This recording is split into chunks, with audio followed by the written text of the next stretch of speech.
ओम कुलदेवताय नमो नमः। श्री स्वामी समर्थ। नमस्कार, मी मंगल तुम्हा सर्वांचं नवीन एका व्हिडिओमध्ये अगदी मनापासून खूप खूप स्वागत करते। तर सर्वात प्रथम तुम्हा सर्वांना नवरात्रीच्या खूप खूप शुभेच्छा। तर आजच्या व्हिडिओमध्ये आपण पाहणार आहोत, प्रतिवर्षी आपण घटस्थापना करतो, पण बऱ्याच वेळा बऱ्याच जणांची जे आपण घट असतं, घटामध्ये जे धान्य पेरलेलं असतं तर ते छान भरगच्च उगवत नाही।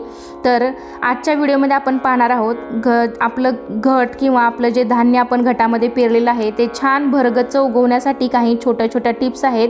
तसेच आपले जे घट पेरलेला असतो त्या घटाचा वास येतो, त्याला बुरा येतो, धान्य कुजतं, तर असं होऊ नये त्यासाठी ज्या छोट्या छोट्या टिप्स आहेत तुम्हाला मी आजच्या व्हिडिओमध्ये सांगणार आहे। तर अशा या टिप्स वापरून तुम्ही सुद्धा यावर्षी घटस्थापना केली तर तुमचा घट हा नक्कीच 100% छानच उगवणार आहे। तर त्यासाठी हा व्हिडिओ शेवटपर्यंत नक्की पहा। चॅनेलवरती नवीन असाल तर चॅनेलला नक्की सबस्क्राईब करा।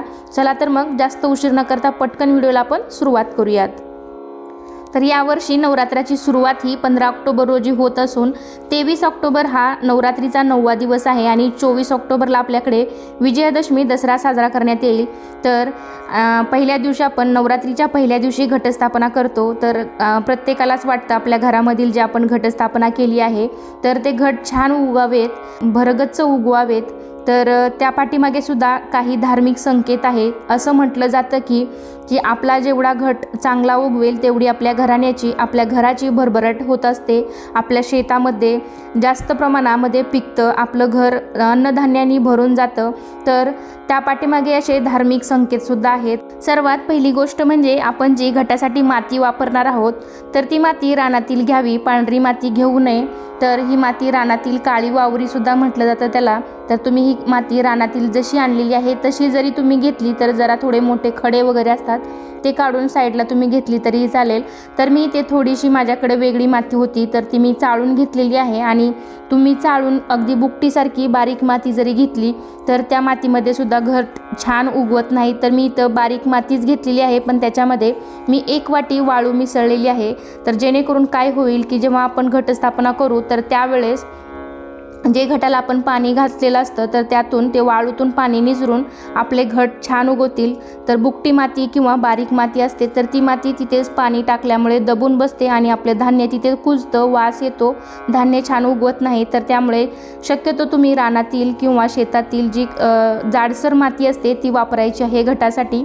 तर त्यानंतर तुम्ही घटासाठी जे धान्य वापरणार आहात तर ते धान्य अगदीच छोटं किंवा पोकळ असलेलं धान्य घ्यायचं नाही। तर जे टपोरे टपोरे दाणे आहेत धान्याचे ते घ्यायचे। तर घरामध्ये तुमच्या जे धान्य अवेलेबल असेल ते सुद्धा तुम्ही घेऊ शकता।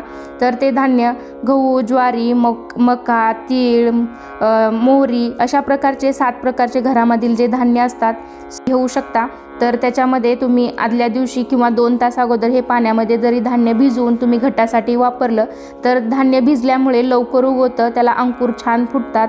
तसं मी दाखवल्याप्रमाणे मातीचा एक जाडसर अगोदर थर द्यायचा आहे आणि त्यानंतर आपल्याला हाताने सर्व मका किंवा सातू, गहू हे हाताने जे टोक वरती असतात तर ते टोचून घ्यायचे आहे सर्व प्रकारे मी व्हिडिओ दाखवल्याप्रमाणे।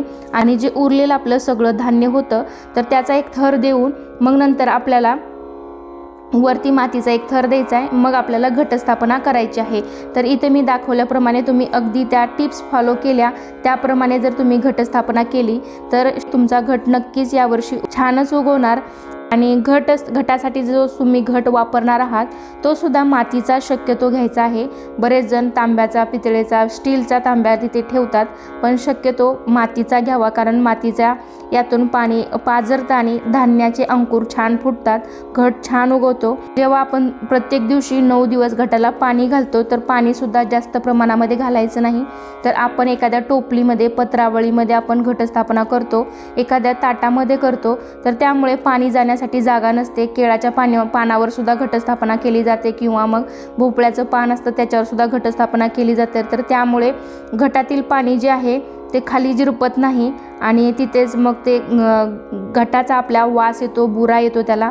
त्यामुळे घटाला पाणी घालताना सुद्धा शक्यतो अगदी हलक्या हाताने पाणी शिंपडायचं आहे, जास्त पाणी घालायचं नाही।